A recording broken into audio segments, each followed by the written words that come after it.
DGFI এর সাবেক মহাপরিচালক অবসরপ্রাপ্ত লেফটেন্যান্ট জেনারেল সাইফুল আলমের ক্যান্টনমেন্টের বাসায় অভিযান চালিয়ে 2,45,00,000 টাকা জব্দ করেছে দুদক, জানিয়েছেন সংস্থাটির মহাপরিচালক আক্তার হোসেন।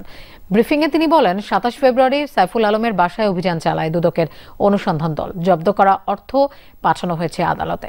আজকে আমরা কিছুক্ষণ আগে দেখেছি দুদকের ভিতর থেকে দুটো ট্রাঙ্ক বের হচ্ছে, একটা গাড়িতে দুদকের একজন কর্মকর্তা যাচ্ছেন, সাথে অনেক পুলিশ। ট্রাঙ্কে কি ছিল, গাড়িটি কোথায় যাচ্ছিল এবং ট্রাঙ্কটা কোথা থেকে এসেছে?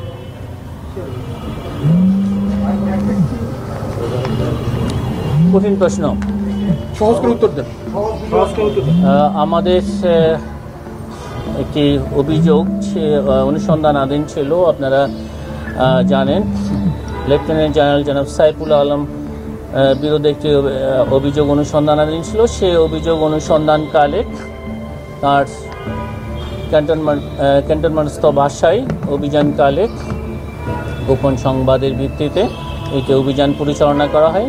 সেই অভিযানে 2,45,00,000 টাকারও বেশি অর্থ পাওয়া যায় এবং সেই টাকায় এখানে জব্দ তালিকা মূলে এখানে গোয়েন্দা সংস্থার বিভিন্ন পর্যায়ে কর্মকর্তা, আমাদের অনুসন্ধান দল এবং যৌথ বাহিনীর সবাই উপস্থিতিতে জব্দ তালিকা মূলে সেই ট্রাঙ্ক এবং ট্রাঙ্কের ভিতরে রক্ষিত টাকা উদ্ধার করা হয়েছে এবং সেটা আপনারা ঠিকই দেখেছেন, সেটা বিজ্ঞ আদালতে উক্ত টাকা জমা দেওয়া হয়েছে। যার নাম বলেছেন উনি কে অ্যাকচুয়ালি?